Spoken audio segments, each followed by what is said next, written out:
بسم اللہ الرحمن الرحیم۔ شروع اللہ کے نام سے جو رحمان و رحیم ہے۔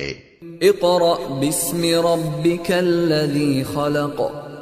پڑھو اے نبی اپنے رب کے نام کے ساتھ جس نے پیدا کیا۔ خلق الانسان من علق۔ جمے ہوئے خون کے ایک لوتھڑے سے انسان کی تخلیق کی۔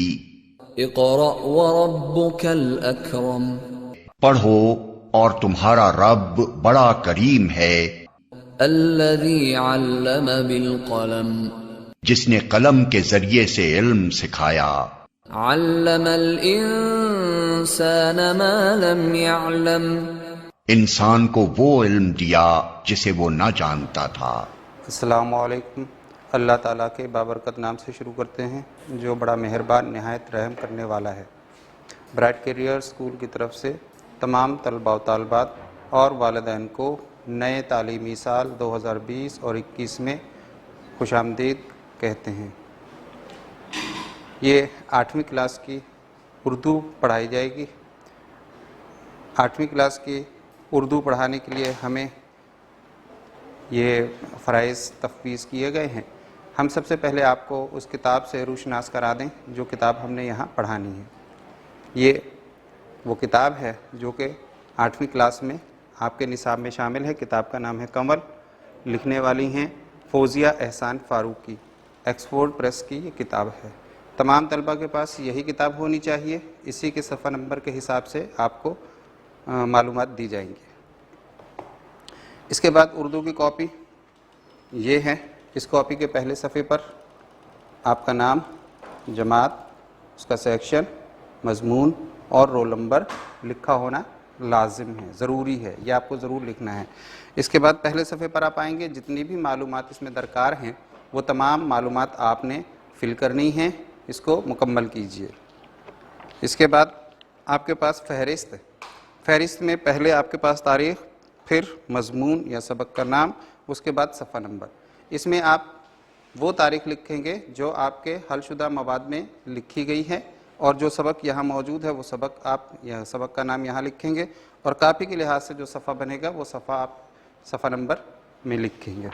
اس کے بعد آگے آپ آئیں گے، پہلے صفحے پر آپ نے ایک صفحہ بنانا ہے جس کو تعارفی صفحہ کہا جاتا ہے، وہ ہے مقاط اول کے پہلے حصے کا آغاز ہوا۔ سب سے پہلے آپ نے یہاں بنانا ہے مقاط اول کے پہلے حصے کا آغاز ہوا، یا بنا لیں۔ اس کے بعد اگلے صفحے پر جب آپ آئیں گے تو پہلے آپ لکھیں گے یونٹ نمبر 1، اور اس کے بعد ہفتہ نمبر 1، اور اس کے بعد سبق کا نام جو بھی آپ کو پڑھایا جا رہا ہے۔ پہلا سبق آپ کا ابلاغ ہے، وہ پڑھایا جائے گا، آپ اس کا صفحہ نمبر وہ بنائیں گے، تعارفی صفحہ بنائیں گے، اور اس کے بعد نیچے تاریخ لکھی جائے گی۔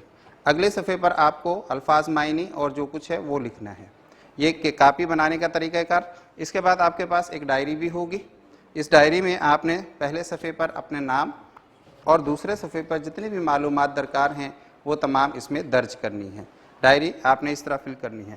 اس کے ساتھ ساتھ آپ لوگوں کو ایک کام اور دیا جا رہا ہے جس کو حل شدہ مواد کا نام دیا گیا ہے۔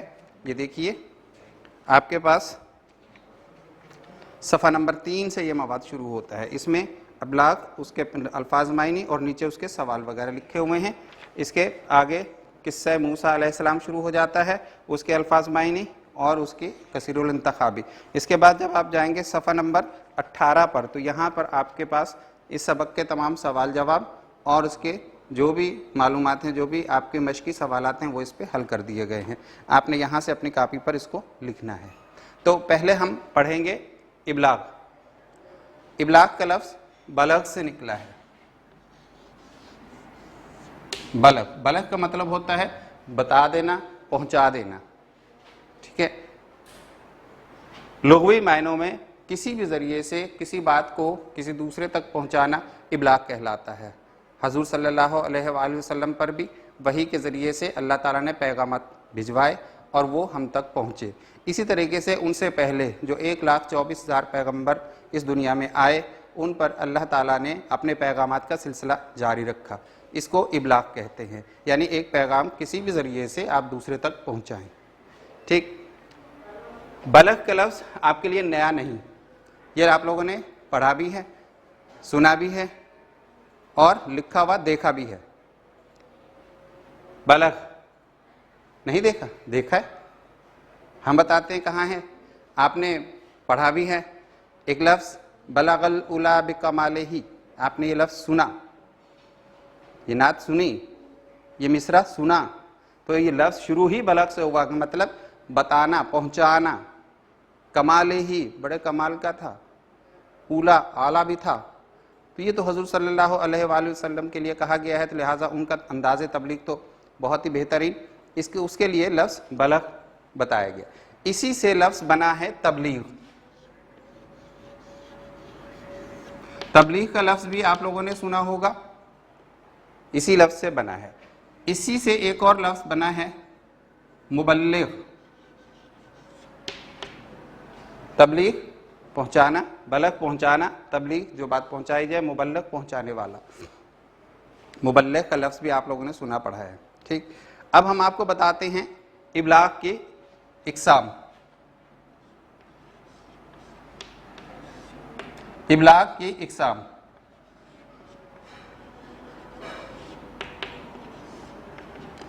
ابلاغ کی 3 اقسام ہیں۔ نمبر 1 تحریر، لکھی ہوئی چیز کے ذریعے ایک پیغام پہنچانا، بات پہنچانا، وہ چاہے کتابی صورت میں ہو، وہ چاہے پمفلٹ کی صورت میں ہو، وہ چاہے اخبارات کی صورت میں ہو، وہ چاہے کاپی کی صورت میں ہو، وہ چاہے بینر کی صورت میں ہو، کسی بھی صورت میں لکھی ہوئی تحریر، تحریر کی ہوئی بات، لکھی ہوئی بات کے ذریعے سے جب ہم کوئی بات کہیں پہنچاتے ہیں تو وہ ابلاغ کی پہلی قسم تحریر میں آتی ہے۔ دوسری قسم تقریر،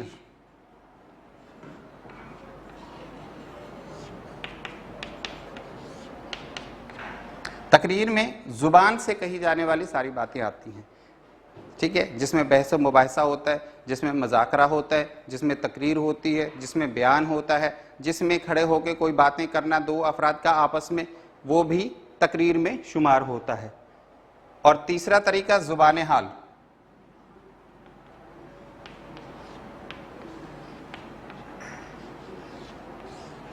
تیسرا طریقہ ہے زبان حال۔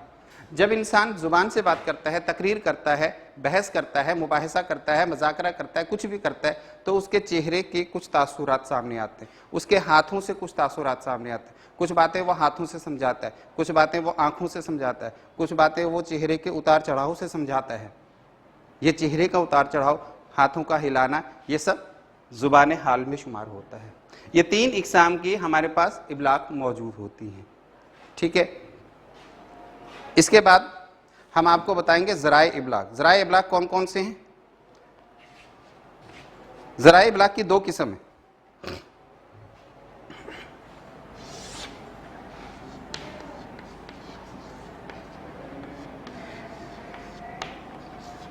ذرائع ابلاغ کی 2 قسم ہیں، ایک ہے قدیم طریقہ،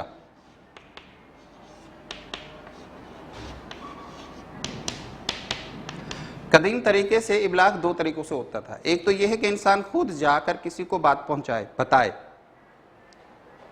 ایک طریقہ قدیم میں یہ تھا کہ خود جا کر کسی کو بات بتائے، اور ایک یہ ہوتا ہے کسی کو لکھ کر دے دی گئی، بتا دی گئی کہ بھائی یہ بات فلاں بندے تک پہنچا دو۔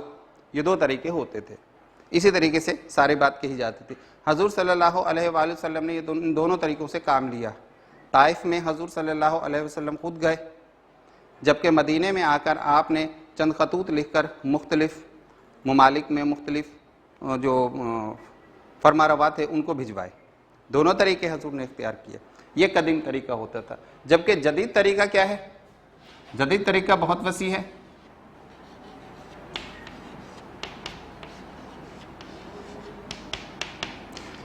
جدید طریقے میں بہت سارے ذرائع ہیں، مثلا اخبارات، ریڈیو، ٹیلی ویژن، انٹرنیٹ، موبائل فون، یہ سب ذرائع ابلاغ ہیں۔ ان کے ذریعے سے ہم پیغامات پہنچاتے ہیں، ان کے ذریعے سے ہم اپنی باتیں دوسروں تک پہنچاتے ہیں۔ یہ ساری باتیں جدید طریقے میں موجود ہیں۔ قدیم میں ایسا ہوتا تھا کہ انسان خود جا کے بتاتا تھا یا کسی کو نمائندہ بنا کے بھیجتا تھا۔ اس کے ساتھ ساتھ اس دوران میں ہمیں کچھ باتوں کا خیال رکھنا پڑے گا، کیونکہ ابلاغ کے ذریعے سے پہنچائی گئی باتیں ہی انسان کی سوچ کو بنانے کا مظہر ہوتی ہیں، اور اسی سے انسان کو معلومات ملتی ہیں، اب وہ صحیح ہوں یا غلط، جیسی بھی معلومات ہوں گی انہی ذرائع سے آئیں گی۔ تو اس میں ہم نے دیکھنا ہے کہ ہمارے اسلام، دین اسلام نے کیا حکم دیا، قرآن کریم نے کیا حکم دیا۔ قرآن کریم میں یہ ہدایت موجود ہے کہ جب بھی کوئی خبر آپ کو ملے تو پہلے اس کی اچھی طرح تحقیق کر لو، چھان بین کر لو، معلوم کر لو۔ ایسا نہ ہو کہ بغیر معلوم کیے، بغیر تحقیق کیے تم وہ بات آگے پہنچا دو اور وہ بات غلط ہو جائے، اس سے افواہیں پھیلتی ہیں۔ تو اس لیے اس چیز کو اسلام میں ناپسندیدہ عمل قرار دیا گیا کہ جو بھی بات آپ آگے پہنچائیں اس کی پہلے تحقیق کر لیں، اس کو پہلے جانچ لیں کہ آیا یہی بات ہے یا کوئی اور بات ہے۔ ٹھیک، یہ تو ہو گیا ہمارے پاس ابلاغ۔ اب ہم آگے شروع کریں گے قصہ موسیٰ، حضرت موسیٰ علیہ السلام۔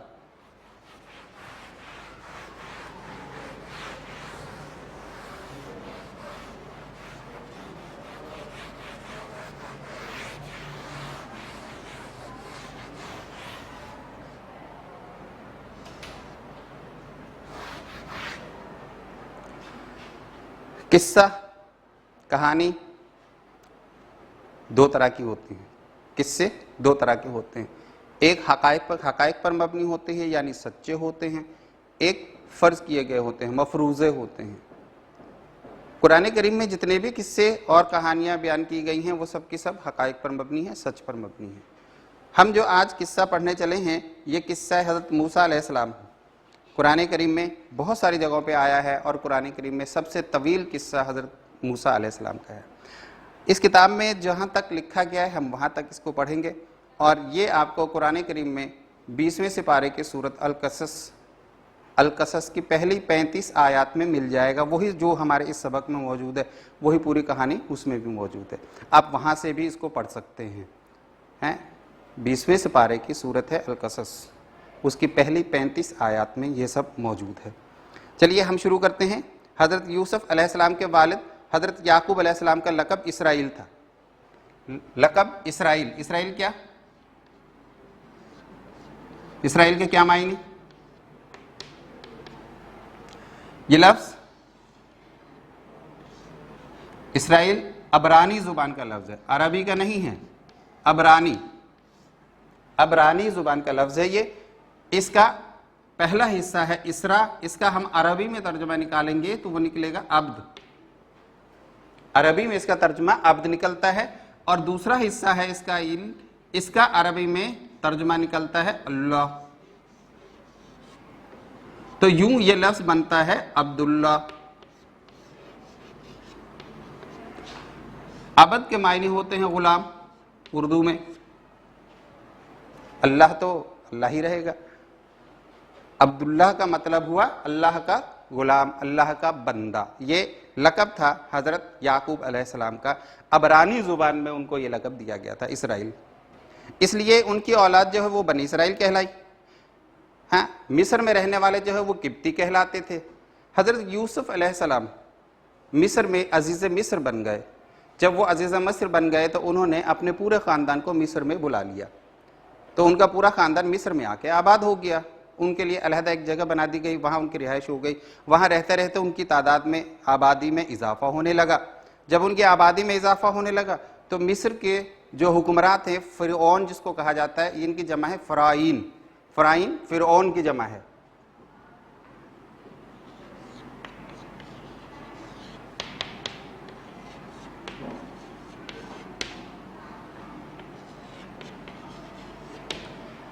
فرائین فرعون کی جمع ہے۔ تو فرعون جو تھے یا فرائین جو تھے، انہوں نے یہ سوچا کہ اگر بنی اسرائیل کو یہاں قوت مل گئی، طاقت مل گئی، یہ طاقتور ہو گئے تو یہ تو ہمارے لیے خطرہ بن جائے گا، مصر والوں کے لیے خطرہ بن جائے گا، فرعون کے لیے خطرہ بن جائے گا۔ تو انہوں نے یعنی فرعون نے، اس وقت کے فرعون نے ان کے اوپر ظلم و ستم کرنا شروع کر دیا، ہر طرح کے ظلم و ستم ان کے اوپر آزمایا۔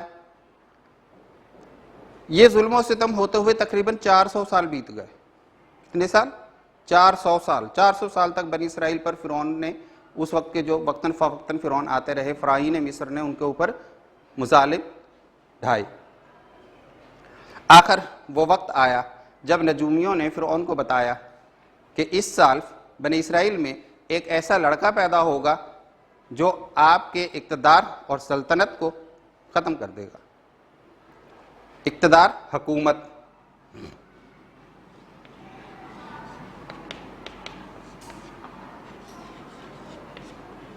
اقتدار حکومت کو ختم کر دے گا، آپ کی سلطنت کو ختم کر دے گا.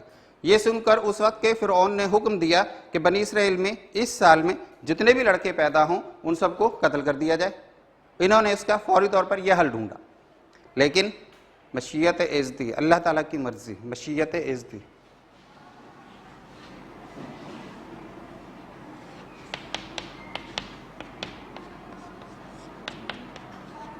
مشیت ازدی، اللہ کی مرضی، اللہ تعالیٰ کی مرضی.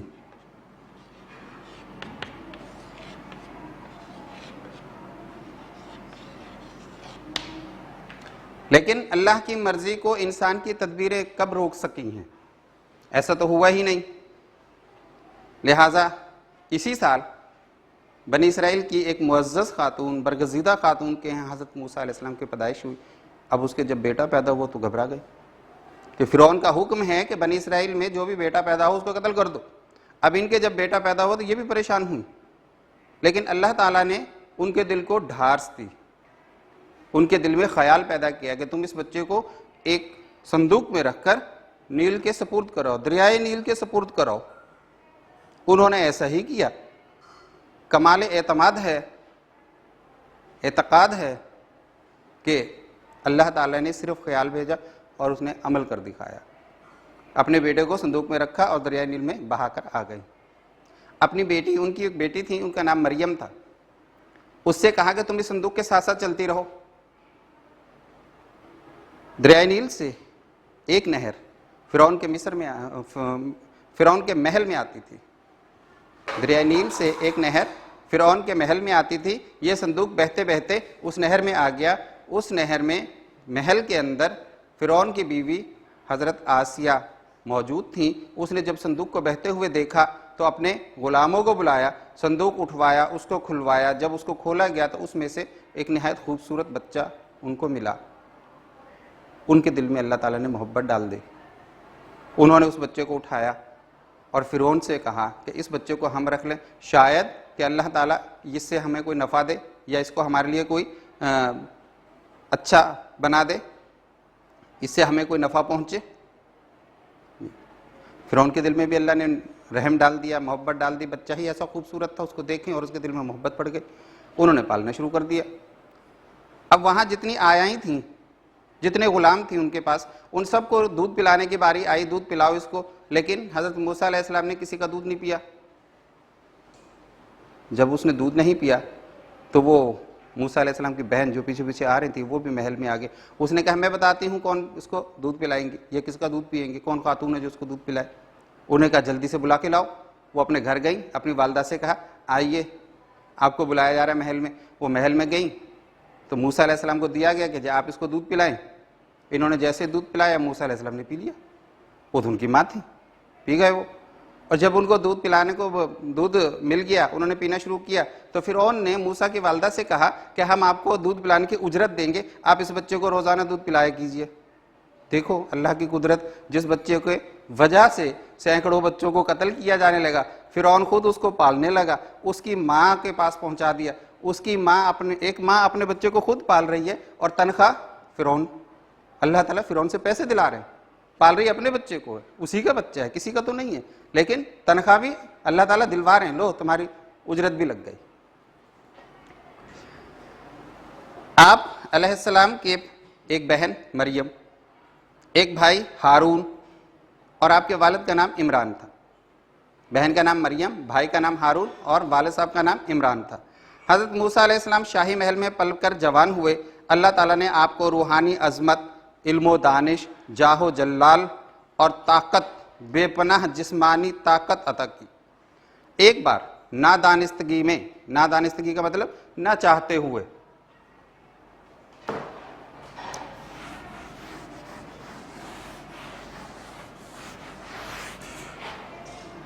نادانستگی کا مطلب ہے نہ چاہتے ہوئے. غیر ارادی طور پر، ارادتاً نہیں.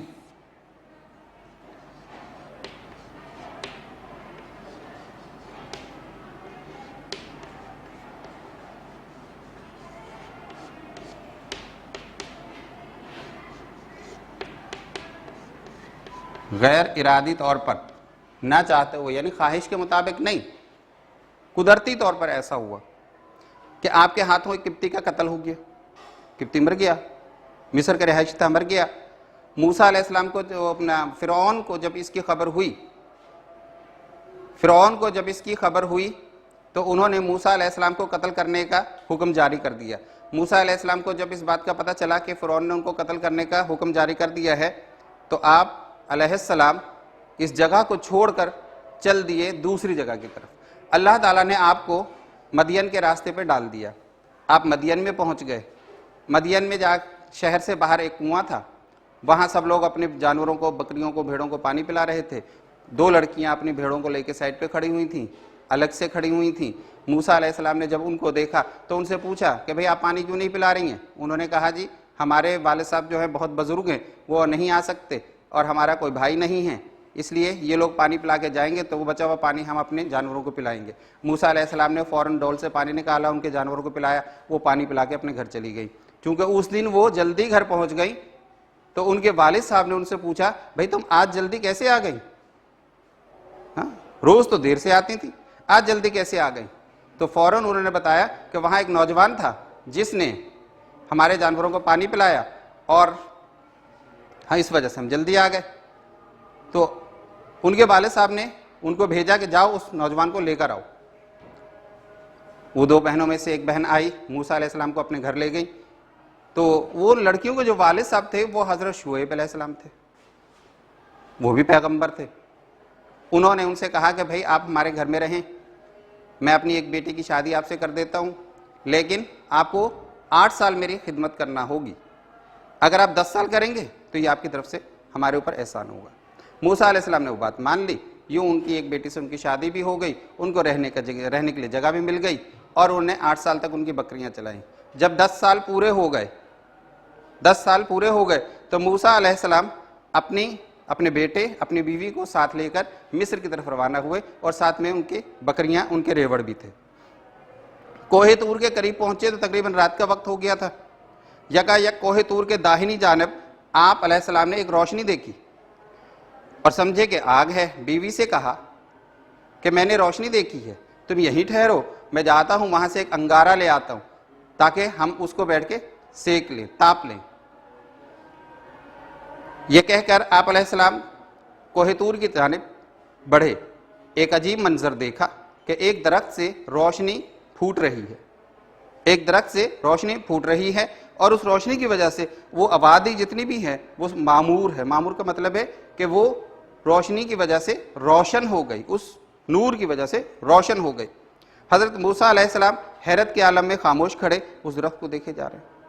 یکایک صدا آئی، ایک دم موسیٰ علیہ السلام نے سنا، اے موسیٰ. یہ اللہ تعالیٰ کی طرف سے آواز تھی. اللہ تعالیٰ نے موسیٰ علیہ السلام کو زمین پر رہتے ہوئے براہ راست بات کی، اسی لیے موسیٰ علیہ السلام کو کلیم اللہ کہا جاتا ہے. تو اللہ تعالیٰ کی طرف سے آواز آئی، اے موسیٰ میں تمہارا پروردگار ہوں، تو اپنی جوتیاں اتار دو، تم یہاں پاک میدان طوا میں ہو، میں نے تمہارا انتخاب کر لیا ہے، تو جو حکم دیا جائے اسے سنو. بے شک میں ہی خدا ہوں، میرے سوا کوئی معبود نہیں، تو میری عبادت کرو اور میری یاد کے لیے نماز پڑھو. اللہ تعالیٰ نے یہ کلمات ان کو موسیٰ علیہ السلام کو کہے. اس وقت آپ علیہ السلام کو اللہ تعالیٰ نے 2 معجزے عطا کیے. معجزے کیا تھے؟ اللہ تعالیٰ نے موسیٰ علیہ السلام کو عصا پھینکنا. موسیٰ علیہ السلام کے پاس ایک لکڑی ہوتی تھی، چھڑی ہوتی تھی، وہ لے کے چلتے تھے. تو اللہ تعالیٰ نے ان سے کہا کہ بھئی آپ اس عصا کو زمین پہ پھینک دو. انہوں نے جیسے ہی عصا کو زمین پہ پھینکا وہ ایک اژدہا بن کے دوڑنے لگا. موسیٰ علیہ السلام دیکھ کر گھبرا گئے، گھبرا کے پیچھے مڑے. اللہ نے حکم دیا اس کو پکڑ لو، پیچھے جانے کی ضرورت نہیں، گھبرانے کی ضرورت نہیں، خوف کرنے کی ضرورت نہیں، اس کو پکڑو. اللہ کا حکم تھا، انہوں نے پکڑا. جیسے انہوں نے پکڑا وہ دوبارہ لاٹھی بن گئے. اب خوف دور ہو گیا. اس کے ساتھ ایک اور معجزہ عطا کیا اللہ تعالیٰ نے. وہ کیا تھا کہ اپنا ایک ہاتھ بغل میں لگا کر نکالو تو وہ چمکتا ہوا نکلے گا بغیر عیب کے. عیب کا مطلب یہ ہے کہ اس کو کوئی بیماری نہیں ہوگی, جیسے برس کی بیماری ہوتی, جسم کہیں کہیں سے سفید ہو جاتا ہے, تو ایسی کوئی بیماری نہیں ہوگی, قدرتی طور پر ایسا ہو جائے گا. تو یہ دوسرا معجزہ اللہ تعالیٰ نے آپ علیہ السلام کو دیا. پھر حکم ہوا کہ ان معجزات کے ساتھ فرعون کے پاس جاؤ. فرعون کے پاس جاؤ, وہ بہت سرکش ہو گیا, سرکش, سرکش کے معنی نافرمان, نہ ماننے والا, بہت سرکش ہو گیا. اس کو دین حق کی دعوت دو. حضرت موسیٰ علیہ السلام نے عرض کیا, اے پروردگار, اے میرے پروردگار, میرا سینہ کھول دے. یہ موسیٰ علیہ السلام نے طور پہ کھڑو کے دعا مانگی اللہ تعالیٰ سے. یہ وہ دعا ہے جو کہ اب آپ کو بتائی جائے گی. اے میرے پروردگار, میرا سینہ کھول دے اور میرا کام آسان کر دے اور میری زبان کی گرہ کھول دے تاکہ لوگ میری بات کو سمجھیں, سمجھ سکیں, میں لوگوں کو آپ کے دیے ہوئے پیغام کو آسانی سے سمجھا سکوں. آپ علیہ السلام نے ایک اور دعا کی اللہ تعالیٰ سے کہ میرے بھائی ہارون کو میرا مددگار اور وزیر بنا دیجئے, یعنی نبوت میں میرا شریک بنا دیجئے. اللہ تعالیٰ نے یہ دعا قبول کی اور کہا موسیٰ تمہاری دعا قبول کی گئی. یہ دعا کا جو تذکرہ ہے یہ سورۃ طٰہٰ میں قرآن میں موجود ہے. اسی وقت جبکہ ادھر موسیٰ علیہ السلام نے دعا کی کوہ طور پر, اسی وقت مصر میں حضرت ہارون علیہ السلام کو نبوت عطا ہو گئی. یہ ابھی کوہ طور پر موجود ہیں, وہ مصر میں موجود ہیں, ان کو یہاں نبوت ملی, ان کو وہاں نبوت ملی, ایک ساتھ دونوں کو نبوت ہوئی. پھر دونوں کو حکم ہوا کہ اللہ کی نشانیاں لے کر فرعون کے پاس جائیں اور اس نے نرمی سے بات کرے, شاید وہ غور کرے یا اللہ کے عذاب سے ڈر جائے. اللہ تعالیٰ نے انہیں ہدایت کی کہ میری یاد سے غافل مت ہونا. یہ وہ سبق ہے جو ہماری کتاب میں موجود ہے. تو اس میں ہم نے آپ سے کچھ ہوم ورک بھی دینا ہے. ہم آپ کو یہاں ہوم ورک لکھتے ہیں. گھر کا کام, گھر کا کام یہ ہے کہ حل شدہ مواد سے کام کاپی پر لکھیے.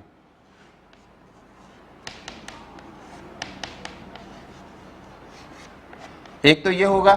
دوسرا ایک آپ کی سرگرمی ہے جو آپ لوگوں نے کرنی ہے. اب آپ بتائیں گے اس کا جواب مجھے. سرگرمی میں کیا ہے کہ اللہ تعالیٰ نے 1,24,000 پیغمبر بھیجے. سب کو معلوم, آپ کو بھی معلوم, ہمیں بھی معلوم. لیکن ان تمام میں سے کسی نے بھی اللہ تعالیٰ سے یہ خواہش ظاہر نہیں کی کہ مجھے اپنا جلوہ دکھاؤ. صرف موسیٰ علیہ السلام نے یہ بات کہی کہ مجھے اپنا جلوہ دکھاؤ. ہم یہ پوچھتے ہیں ایسا کیوں؟ اس کیوں کا جواب آپ لوگ تلاش کریں. ٹھیک ہے, جہاں سے بھی آپ کو مل سکے. علماء کرام موجود ہیں, انٹرنیٹ موجود ہے, اساتذہ کرام موجود ہے, والدین موجود ہیں, بہت کچھ ہیں, اللہ کا شکر ہے. ان سب سے آپ معلوم کیجئے. سوال یہ ہے کہ 1,24,000 پیغمبروں میں سے کسی نے اللہ تعالیٰ سے یہ نہیں کہا کہ ہمیں اپنا جلوہ دکھائیے. صرف موسیٰ علیہ السلام نے یہ بات کہی. کیوں؟ اس کیوں کا جواب آپ لوگوں نے تلاش کرنا ہے. ٹھیک, ایک بات یہ آپ لوگوں نے معلوم کرنی ہے اور اپنی کاپی میں لکھنی ہے. آج کے لیے اتنا ہی کافی. انشاءاللہ اگلی دفعہ حاضر ہوں گے ایک نئے سبق کے ساتھ. تب تک کے لیے اللہ حافظ.